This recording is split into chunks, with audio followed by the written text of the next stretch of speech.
چرا که آدم همیشه مثل هوا احتیاج داره به شادی، به شادی‌های سبز، و در هر حال منتظریم.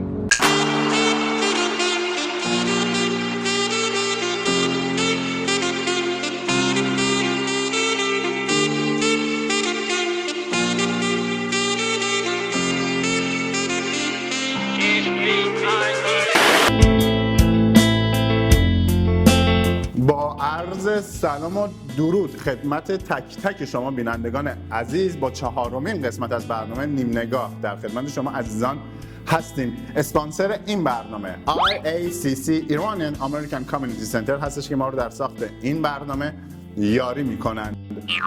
قبل از اینکه موضوع چهارمین قسمت از برنامه نیم نگاه رو بخوام بگم، بعد یه توضیح خیلی مختصری از این موضوع بدم. عده‌ای از هموطنان عزیزمون هستن که در جامعه درصد خیلی پایینی تشکیل میدن که اونها هم مثل من فکر میکنند. اگه باهاشون صحبت کنیم متوجه میشین که در زندگیشون یه ایدئولوژی دارن و اون ایدئولوژیشون اینه که کلا ما تو زندگیمون با هیچ کس کاری نداریم و آزار و اذیتمون هم به کسی نمیرسه. بعد وقتی وارد زندگیشون میشیم میبینی که کاملا برعکس اینه و اینکه کلا زندگی رو یک جوری تنظیم کردن که ردشن برن جلو و اینکه واقعا کار به کسی ندارن، همجور میرن، یعنی وای نمیسه رد میشه و اینکه تو زندگیش هم باید موقعیتایی که واسش اتفاق میفته فوق العاده باشه. موضوع چهارمین قسمت از برنامه نیم نگاه هست خودمحور و برتری جو بودن یک شهروند ایرانی در کشور دوست و همسایه خاص.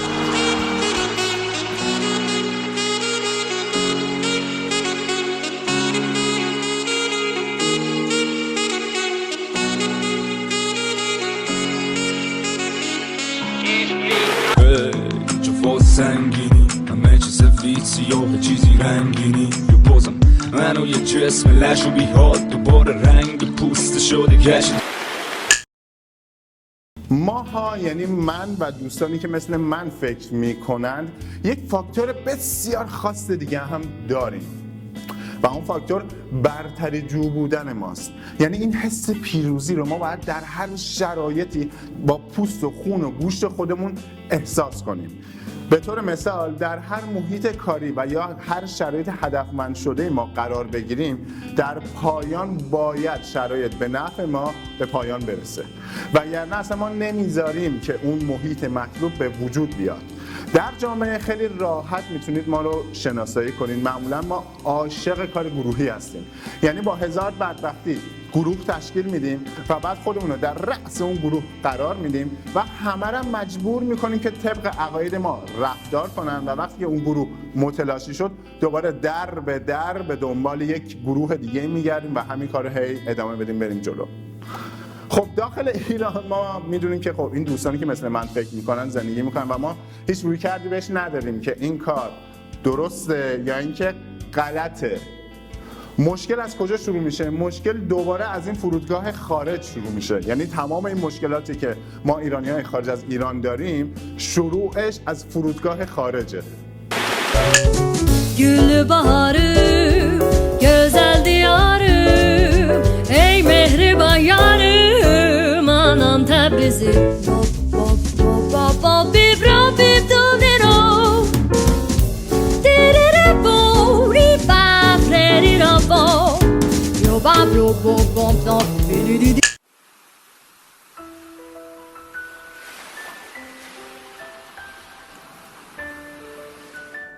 گاهی وقتا تصمیم میگیری بری کجا؟ نمیدونی، فقط میخوای بری. چمدونتو بر میداری، زندگی تو میذاری توش راه میافتی. وقتی میرسی اولش گنگومنگی، بعد از یه مدت احساس میکنی توی حباب افتادی، انگار که هیچ صدایی رو نمیشنوی. توی پارک نشستی داری به اطرافت نگاه میکنی، یه دفعه میبینی که چقدر اون خانومه شبیه مامانم راه میره. یکم دیگه که میگذره میگی آخه موهای این آقای چقدر شبیه بابامه. دلت میخواد بری و بغلشون کنی، بهشون بگی میدونی چقدر دلم براتون تنگ شده. بعد با خودت میگی چطوری میتونم هر روز موهام با اون دیگه بغل نکنم؟ همه عمرم میگفتم چرا توی ایران وقتی دوتا ماشین با هم تصادف میکنن با هم دعوا میکنن؟ خب اتفاق برای هر کسی پیش میاد. از این صحنه متنفر بودم. حالا توی خیابونا راه میفتم و خدا خدا میکنم وقتی تصادف میبینم کاش که حداقل یکی سر اون یکی داد بزنه. بعد از یه مدت فهمیدم تمام چیزهایی که همیشه داشتم ازشون فرار میکردم الان اونان که دارن از من فرار میکنن، منم دنبالشون. زمانی که منظورم من و دوستانی که مثل من فکر میکنن تصمیم میگیریم که مهاجرت کنیم و میرسیم به فرودگاه کشور خارج، به دلیل اینکه ما اون حس پیروزی در ما نهادینه شده، با یک نگاه برتری جویانه به این خارجی ها و بقیه مینگریم و تو دلمون میگیم که زرنگتون اومد و با شعار برید کنار له نشید وارد خارج میشیم. حالا اینجا من نمیخوام بیشتر توضیح بدم که چه بلایی سر این موجودات شگفت‌انگیز خارجی ماها میاریم. بعد از اینکه خب کارمون تموم میشه با خارجی ها، یه خوبی به این نتیجه میرسیم که خیلی بهتره که اون داد و ستد خودمون رو در میان هموطنان خودمون شروع کنیم و اونجا خودمون رو تبدیل کنیم به یک غول اقتصادی و بعد حال این خارجی ها هم بگیریم.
در خدمت مهمان هنرمند برنامه‌مون هستیم، جناب آقای سم کاظمی. سلام. سلام. خوبی سم؟ ممنون، مرسی. همه چی خوبه؟ عالیه. میخوای یه سلام می‌کنی به بینندگان عزیزمون؟ سلام عرض می‌کنم خدمت همه افغان پشت صحنه که این برنامه خوب فراهم کردن. دوبارم سلام دارم خدمت همه بینندگان عزیز ایرانی. خیلی خوش اومدی به برنامه. ممنون، مرسی، متشکرم. سم، قبل از اینکه بحثمون رو بخوایم شروع کنیم، تو در دو زمینه هنری فعالیت داری. هم مدل در دنیای فشن هستی، هم طراح لباس هستی. سم از چه زمانی آشنا شد با دنیای مدلینگ؟ من از سال 1382 وارد دنیای فشن شدم. و که فعالیتت رو به صورت حرفه‌ای شروع کردی؟ 1380 فکر کنم 4 سال بعد از این بود که کارمو شروع کردم. دیگه به صورت حرفه‌ای کارم داخل خود ایران؟ هم ایران بود، هم خارج از ایران بود. خب یه خورده بیشتر توضیح میدی کجا؟ خب من تو کشورهای مختلفی کار کردم. ترکیه کار کردم، بلغارستان کار کردم، آلمان بوده، بعد ترکیه بوده، دبی بوده، مالزی بوده، بعد حالا ایران که خب ما بین اینا بوده تو رفت آمده، بعد امریکا همینطور و الان در کنار اون تو اروپا هم هست، آمریکای جنوبی هم هست. بستگی به اون تایم زمانیم داره دیگه که با چه کسایی قرار کار بکنم. دنیای فشن ایران رو چجوری میبینی؟ چقدر فاصله ما داریم با دنیای فشن امروز دنیا؟ زیاده، نمیتونم اینجا مثلا بگم، ولی فکر کنم ما نزدیک به 30 یا 20 40 سال باید کار بکنیم که اون فرهنگ فشن تازه جا بیفته بین ما. از چه نظری خود ریزبین؟ به خاطر اینکه فرهنگ فشن توی جامعه ما اشتباه جا افتاده. زمانی که حرف از اولا تو زمینه مدلینگ میشه، حرف از یک دختر زیبا میشه، یک پسر زیبا میشه. به نظر من یه مدل باید یه آدم معمولی باشه. یه کسی باشه که یه استایل خوبی داشته باشه، بعد شکل خوبی داشته باشه، همه چیز طبیعی باشه، نه اینکه همه چیز به صورت ظاهری مصنوعی یا چیزی باشه. توی دنیای دیزاینینگ هم همین، طراحی هم همینه. یه طراحی باید زاده ذهن باشه، شما باید نوآوری کنی. به قول همونجوری اصلا دیدیم یه نفر مخترع است، یه چیزی رو اختراع کرده، لباس هم باید زاده ذهنت باشه، تو ذهن طراحیش بکنی، بعد اونو پیاده بکنی.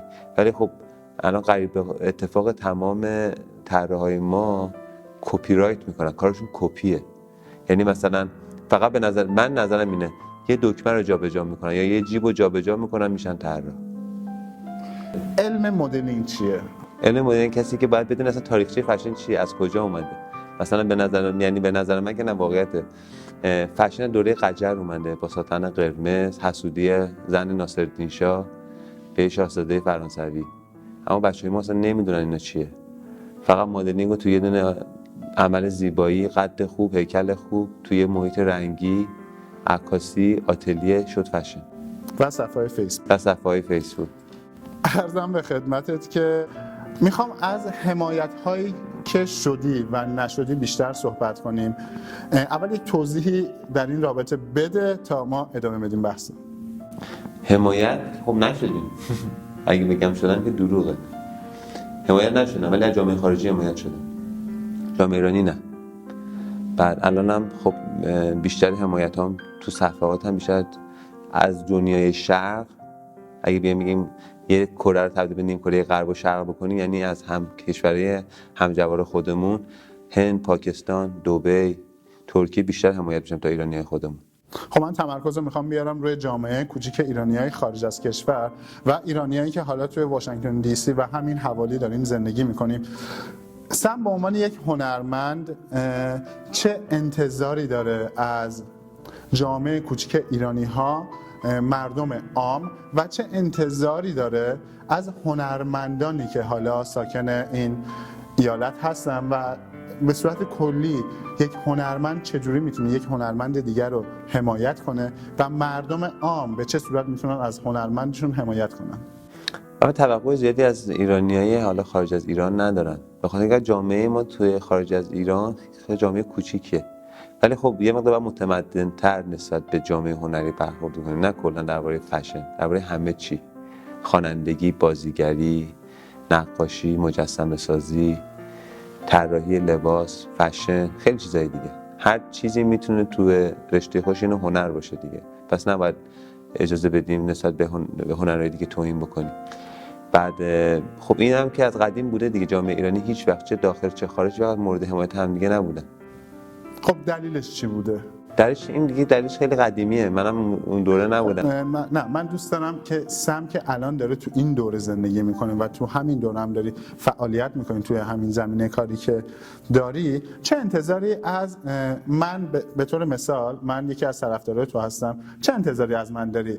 حمایت کردن من یعنی اینکه فقط بیام رو صفحه فیسبوک لایک بزنم یا اینکه بیام حالا اون لباسایی که طراحی کردی ازت بخرم؟ تو چه انتظاری داری؟ خب نه، بحث خریدن یا فالو کردن توی صفحات مجازی من نیستش. بحث اینه که اولا به یه هنرمند احترام بزنی. وقتی یه نفر کار میکنه یا یه چیزی رو خلق میکنه، نه این فقط بگذریم. اگه چیزی تو ذهنمون میگذره ازش سوال جواب بکنیم. شما این طراحی کردی، هدفت چی بوده؟ از کجا الهام گرفتی؟ یا به چه چیزی علاقه داری؟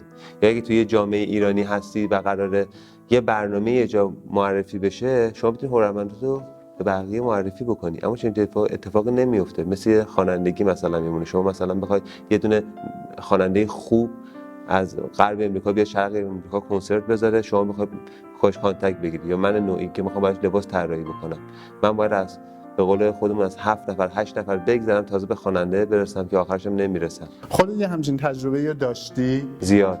خب چون یه مثالش زدی، خب امیدوارم که دیگه از این تجربه نداشته باشی. سم 4 سال دیگه خودت کجا می‌بینی؟ من 4 سال دیگه خب خیلی بالا می‌بینم. مثلا کجا می‌بینی؟ یه توضیح میدی؟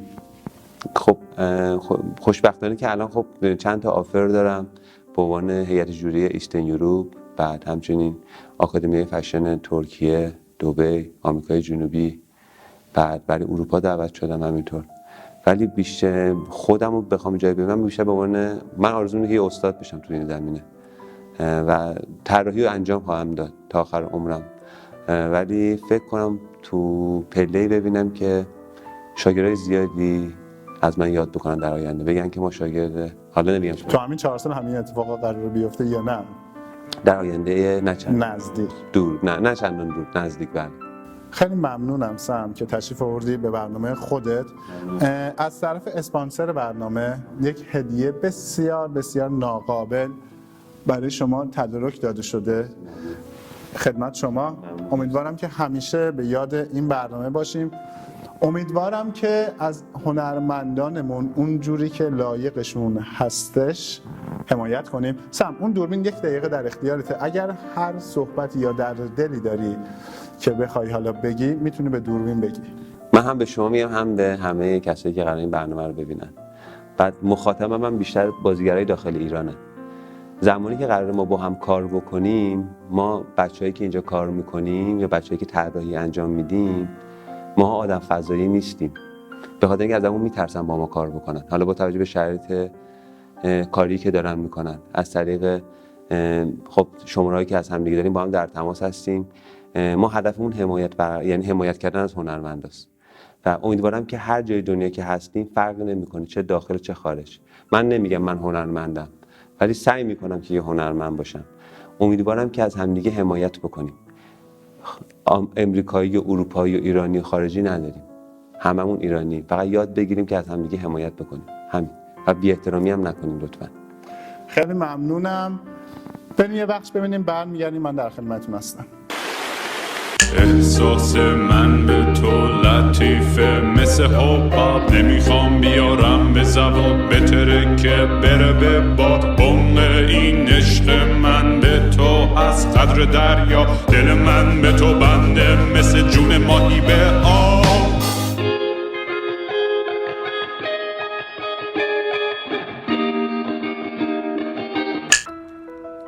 ببخشید، شما دستای منو ندیدی؟ آخه من دستامو گم کردم. همیشه اتوشون میکردم، تاشون میکردم، میذاشتمشون توی جیبم. ولی با امروز میشه 35 سال که گمشون کردم. توی دستام 5 تا خار هست. اگر دیدینشون مال منه. بهشون بگین همیشه میخواستم براشون بخونم، بهشون بگم دوستت دارم، دوستت دارم. 35 ساله دارم این آهنگو میخونم، ولی همیشه فالش میشه. من فکر میکنم این قطعه رو اصلا اشتباه نوشتم.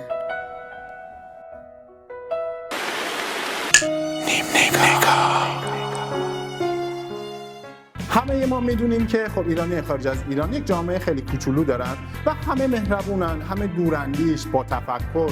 و زمانی که دوستانی که مثل من فکر میکنن وارد این جامعه میشیم، دیگه کاری نداریم که قبل از ما یک جریان اقتصادی اینجا بوده. ما خودمون جریان سازیم و به دلیل اینکه به شدت خودمحور و برترجو هستیم، با شکستن تمامی قیمت‌ها از نظر خودمون یک شوکی به بازار میدیم تا همه بفهمن که ما اومدیم و با این رفتار اجتماعی یک ضربه ای رو به اقتصاد کوچیک ایرانی‌های خارج از ایران میزنیم.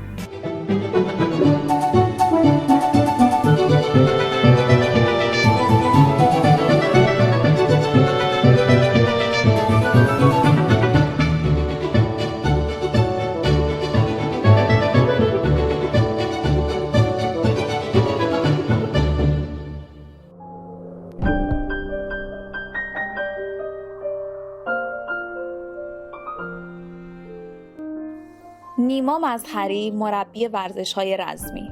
او از 14 سالگی فعالیت خود را در زمینه ورزش‌های رزمی شروع کرد و اکنون با 30 سال تجربه گرداننده چندین مجموعه در این زمینه میباشد. وی تجربه عضویت در تیم ملی ایران و مسابقات بین‌المللی بسیاری را دارد.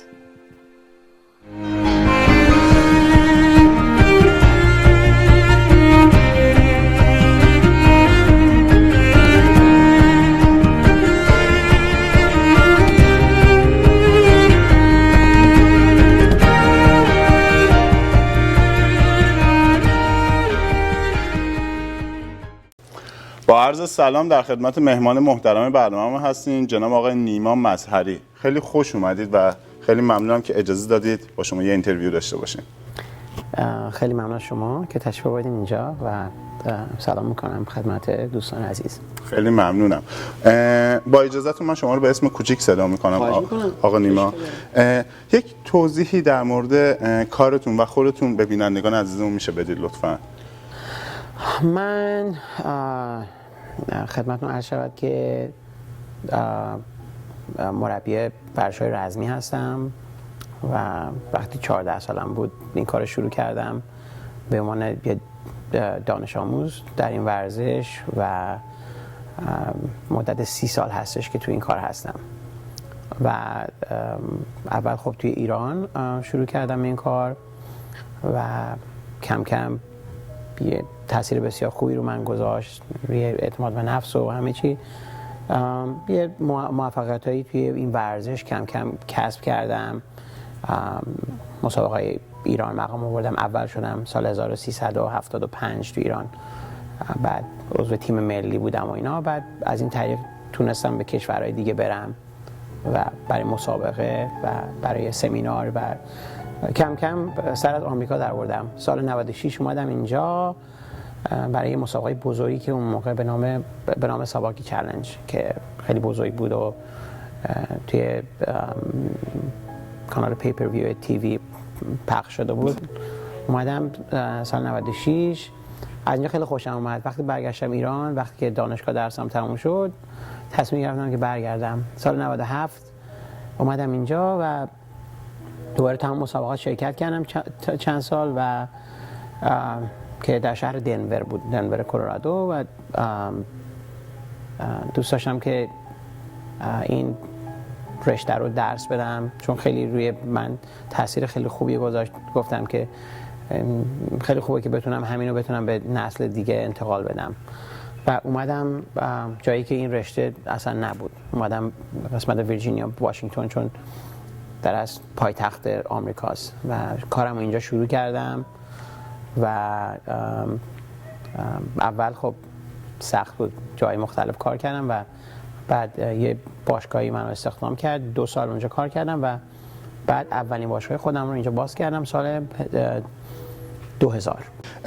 ما تو این برنامه با مشاغل مختلفی صحبت میکنیم و به دنبال یک سری راه حل‌ها هستیم که ما ایرانی ها، جامعه کوچک ایرانی خارج از ایران، یه خود راحت تر زندگی کنیم و اینکه یه سری مشکلاتی که داریم رو بچه حلش کرد. خب طبیعتا خب شما به خاطر شغلتون با ملیت‌های مختلفی سر کار دارید و به خاطر این سال‌هایی که خیلی زیادی که تو این رشته تو این رشته کاری دارید فعالیت می‌کنید، تجربیات خیلی زیادی هم به دست آوردید برای ارتباط با حالا ملیت‌های مختلف. ما ایرانی ها، البته خب بعضی از ما که درصد خیلی پایینی رو تشکیل میدن، توی جامعه کوچک ایرانیای خارج از ایران یک سری رفتارهای اجتماعی بد داریم، مثلا تخفیف گرفتن، مثلا اون بی‌اعتمادیه، مثلا یک سری زرنگی های خاصی که توی ملیت های دیگه هم هسته ولی خب ماها یک چند درصد شاید بیشتر باشه. خب ما توی این برنامه داریم تلاش میکنیم که به دنبال راه حلش بگردیم تا بتونیم یه خورده اعتماد بین ما ایرانی ها بیشتر بشه و اینکه گردش مالی که پولی که قرار از جیب ما ایرانی خرج بشه بره وارد جیب یک ایرانی دیگه بشه به جایی که حالا بره تو جیب یک ملیت دیگه. خب طبیعتاً ملیت‌های مختلفی که اینجا هستن مثل چینی‌ها، تایلندی‌ها بیشتر از 20 بار 30 بار پول بینشون گردش پیدا میکنه ولی ما ایرانی‌ها متأسفانه خیلی درصد پایینیه. به نظر شما چه راه حلی رو مثلا آقا نیما میتونه داشته باشه که این گردش مالی بیشتر بشه یا اینکه این بی‌اعتمادی کمتر بشه؟ چه پیشنهادی شما میتونید بدید نسبت به تجربه خودتون حالا این سالها که داشتید؟ میتونم از اینجا شروع کنم که فکر میکنم ریشش برمیگرده به جایی که ما اومدیم. من فکر نمیکنم تو فرهنگ ما اصلا چیزی به نام ساپورت یا همون پشتیبانی اصلا فکر نمیکنم اونقدر به قول معروف اصلا مهم باشه همچین چیزی.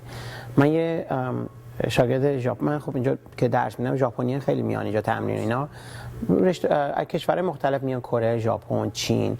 یه چند درس خیلی خوب از این ژاپنی‌ها یاد گرفتم، خواستم با شما مطرح کنم و برای دوستان شاید جالب باشه. من یه شاگردی داشتم به نام ماسایوشی، بعد از توکیو اومده بود اینجا. بعد یادم یه دونه این مغازه بغلی یه دونه مغازه وا شد، رفت اونجا $1 یه چیز ازشون خرید.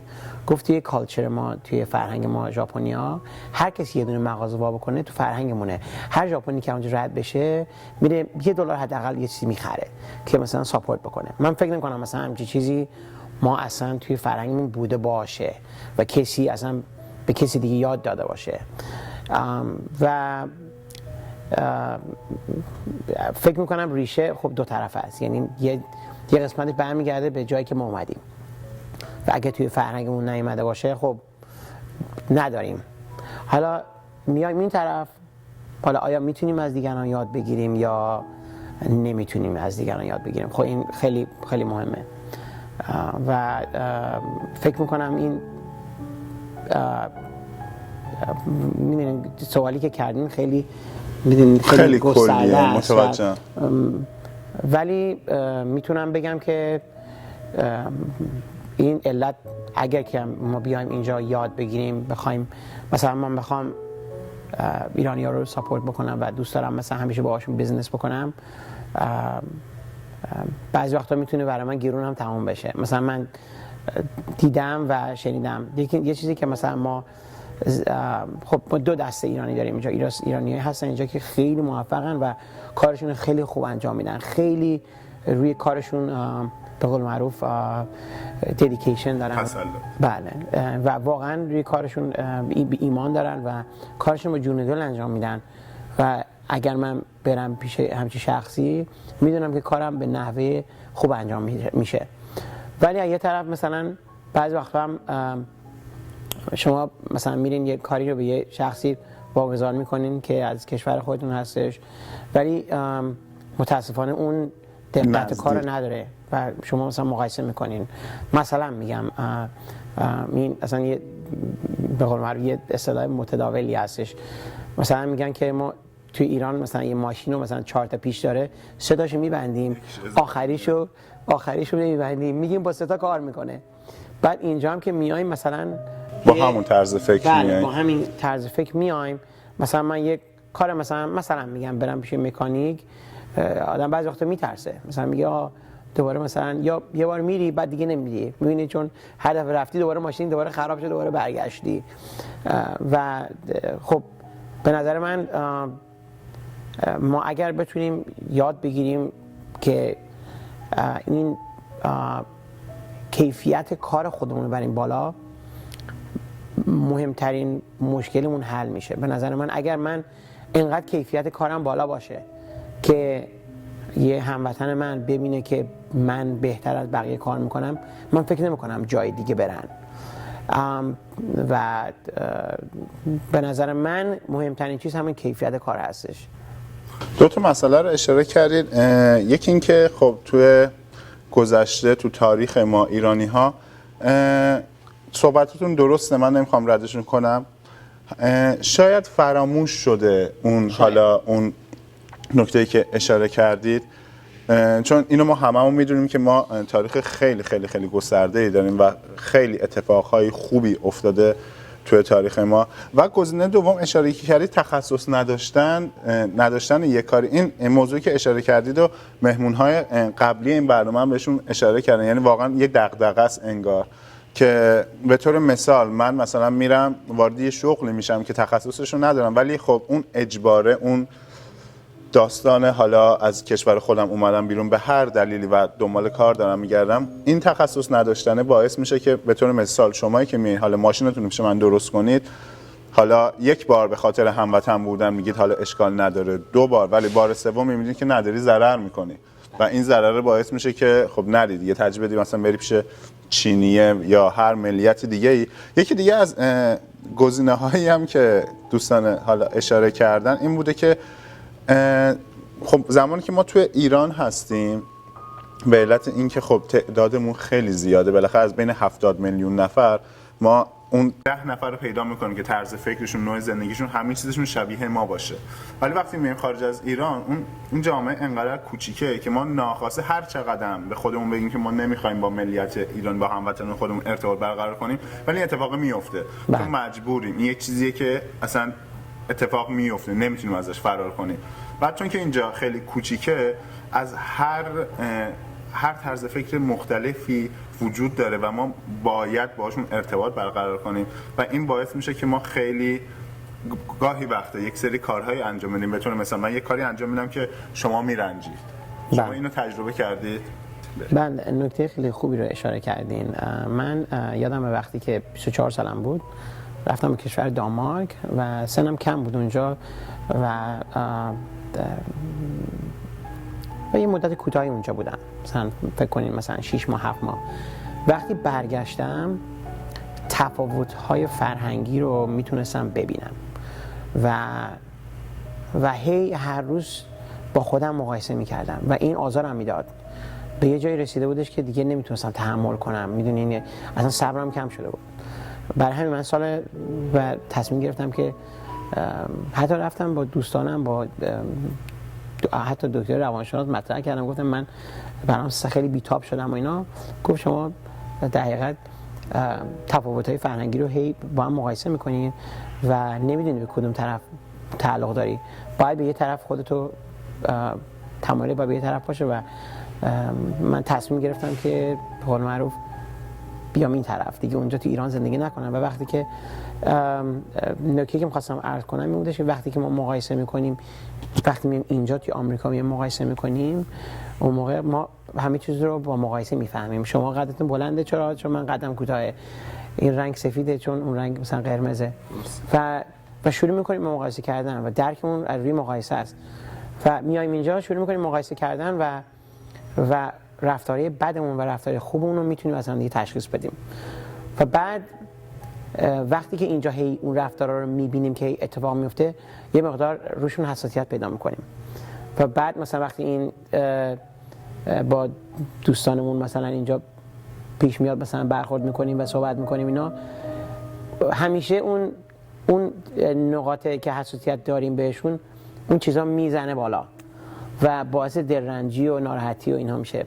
فکر کنم یکی از نکاتی که دارید میگید به همین دلیل، به طور مثال زمانی که من خودم اومدم امریکا، حالا با اشخاص مختلفی که در ارتباط شدم برای اولین بار، اینو قشنگ احساس کردم که انگار یک چیزی اشتباهه، انگار اون فرهنگی که من ازش خبر دارم و تو ایران سالهای سال زندگی کردم و الان که اومدم خارج از ایران با ایرانی‌های دیگه که میخوام ارتباط برقرار کنم، اونها هم ایرانی‌ان، اونها هم فارسی حرف میزنن، ولی یک چیزی انگار چفت نمیشه. اون دقیقاً مقایسه‌ای که دارید میگید، حالا من خودم یک سری از رفتارهای بد اجتماعی رو داشتم، حالا بد به معنای اینکه شاید توی ایران بد به شمار نره، چون که حالا خیلی ها یه سری روزمره شده. به طور مثال شاید مثلا زمانی که به یه چهارراه میرسیم، مثلا به پلیس میگیم که من میتونم یه تیکه ورود ممنوع برم، میگه یه نگاه میکنیم یه چیزی نیست، اوکی برو.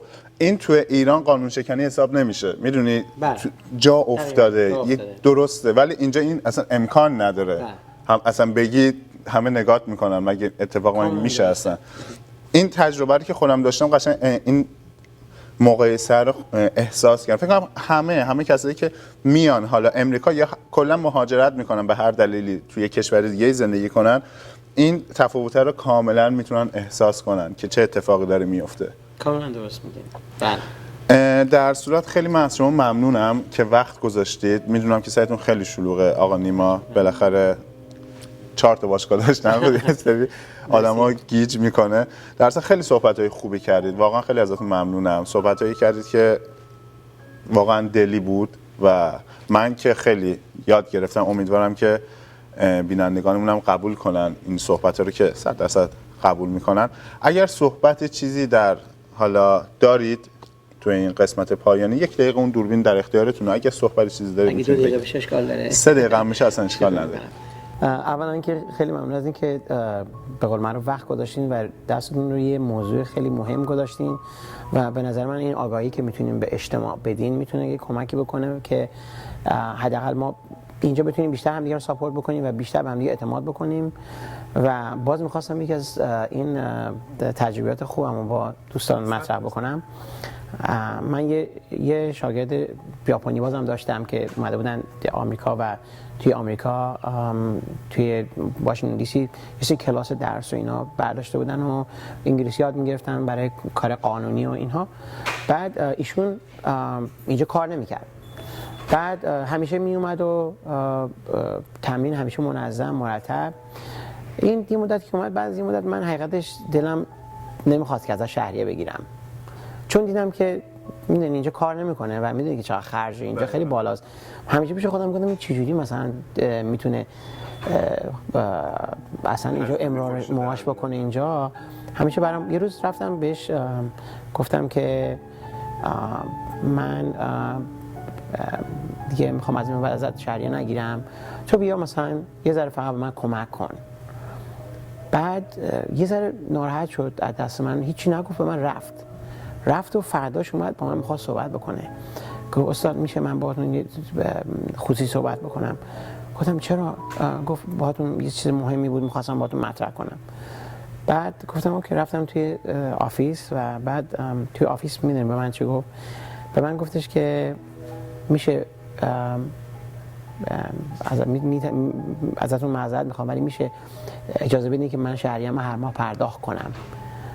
گفتم چرا؟ گفت به خاطر اینکه به چند دلیل. اگر که شما از من کمک میخواین من باید وظیفه منه که بیام کمک کنم و هیچ چشم داشتی ندارم.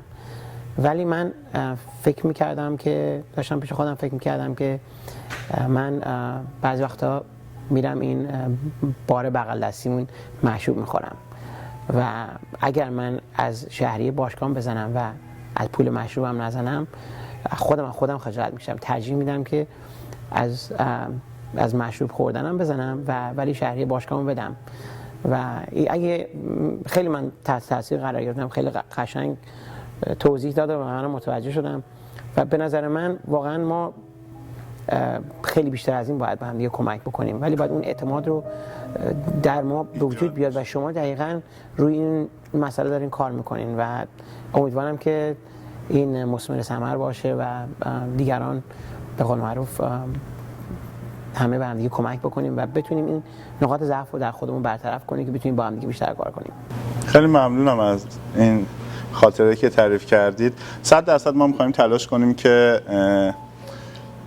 این رفتارهای اجتماعی رو بازگو کنیم و اینکه یه سری مشکلات کوچیکی که واقعا ما با هم دیگه نه که با هم دیگه داریم وجود داره رو بشه حلش کرد.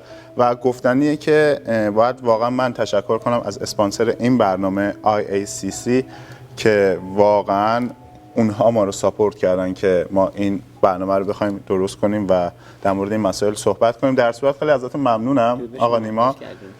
بریم یه بخش ببینیم، برمیگردیم. من در خدمتتون هستم. اما سکوت بین ما هیچ وقت نمیشکنه، هیچ وقت نتونستم بگم چی تو دل منه. امیدم این روزا فقط به لبخند توه. یه سری از رفتارهای اجتماعی هستن که ظاهر خیلی ساده ای دارن ولی تأثیر منفی رو تو جامعه ما ایرانی‌های خارج از ایران گذاشتن. خودمحوری و برتری‌جو بودن هم جزو اون رفتارهای اجتماعی که باعث شده ما ایرانی‌های خارج از ایران کمی از همدیگه دورتر بشیم. واقعا تعداد خیلی کمی در جامعه هستن که این گونه رفتار میکنن. شاید فقط 1% یا شاید فقط من باشم. اگر من فقط هستم همینجا قول میدم که این رفتار اجتماعی رو توی جامعه دیگه از خودم بروز ندم. به پایان قسمت 4 برنامه نیم نگاه رسیدیم. قبل از خداحافظی جا داره من یک تشکر کنم از اسپانسر این برنامه IACC Iranian American Community Center که ما رو در ساخت این برنامه یاری میکنه. شب و روزگارتون خوش، لباتون خندون، خدا نگهدار. یه بعد از ظهر کسل بود با یه دنیا غم و غصه. آره غروب بود، یه غروب نارنجی از اون روزا که تو آینه